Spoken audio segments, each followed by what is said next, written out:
म रमेश मिश्रा म यति बेला कपिलवस्तुको सदरमुकाम तौलेवा स्थित यो बाल मन्दिर बुथमा छु, जहाँ तपाईँ अब 21 गते हुने निर्वाचनलाई चाहिँ लक्षित गर्दै हाम्रा यहाँका मतदान अधिकृतहरूले ज्यूहरूले के तयारी गरे त त्यो विषयमा जान्नका लागि म यति बेला यहाँ उपस्थित भएर यहाँ बुथ नम्बर कबाट काशीराम लोध जुन मतदान अधिकृत हुनुहुन्छ उहाँलाई बुथको बारेमा के कति तयारी भइसकेको छ त्यसको बारेमा जानकारी लिन म गइरहेछु। स्वागत छ तपाईँलाई साझा न्युजमा। धन्यवाद सर, नमस्कार। अनि यो 21 गते हुने निर्वाचनमा यहाँ के कस्ता तयारीहरू भए र यहाँ मतदाता संख्या कति हो त्यसको जानकारी गराइदिनुस् न। धन्यवाद सर।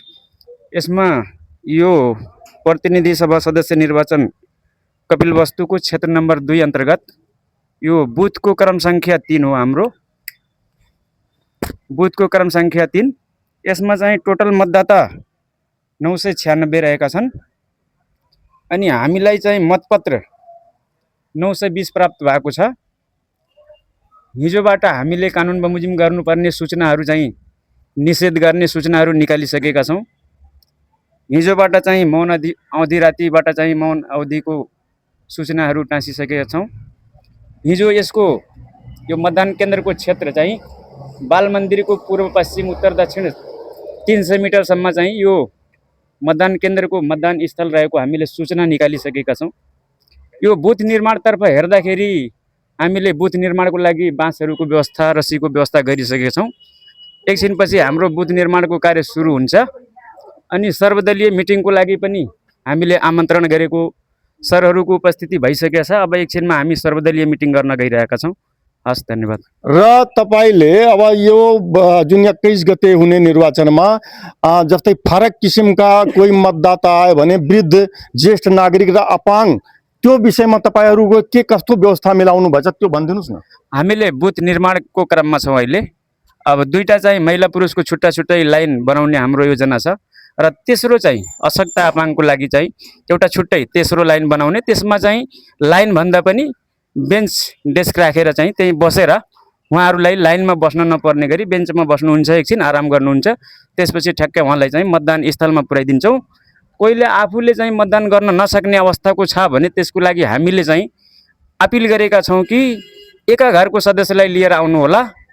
त्यो एका घरको कोही भएन भने मतदाताले विश्वास गरेको विश्वासिलो पात्रलाई ल्याइदिनु होला। धन्यवाद।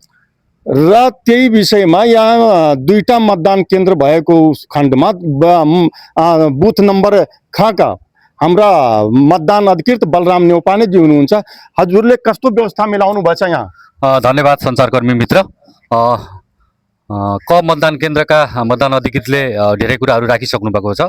हामीले 18 गते मुख्य निर्वाचन अधिकृतको कार्यालयबाट निर्वाचन सम्बन्धी सम्पूर्ण सामग्रीहरू बुझेर लिएर आएर हामीले बाल मन्दिर भवन तौलियावामा 2वटा केन्द्र क र ख केन्द्र, ख केन्द्रको म मतदान अधिकृतको रूपमा रहँदै आएको छु र हामीले हिजो सामग्रीहरू बुझेर अनुसूची 3, 4, 6 र 7 लाई हामीले हिजो प्रकाशन गरेका छौँ, जसमा मतदान केन्द्रको क्षेत्र तोक्ने, हात हतियार निषेध, मादक पदार्थ निषेधका विषयहरू लगायत विषयवस्तुहरू छन्।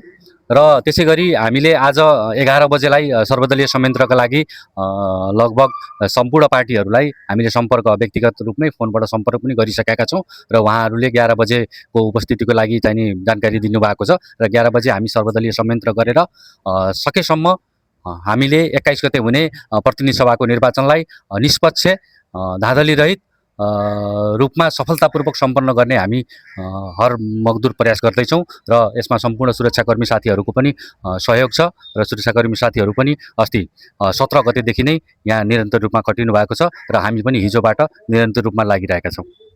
धन्यवाद। उहाँ हुनुहुन्थ्यो हाम्रा दुवैजना मतदान अधिकृत बलराम नेउपाने र हाम्रा काशीराम लोधज्यू। आफ्नो यो मतदानको व्यवस्थापनको बारेमा भनेर जानुभएकोमा धन्यवाद दिँदै म रमेश मिश्रा बिदा भएँ। धन्यवाद, नमस्कार।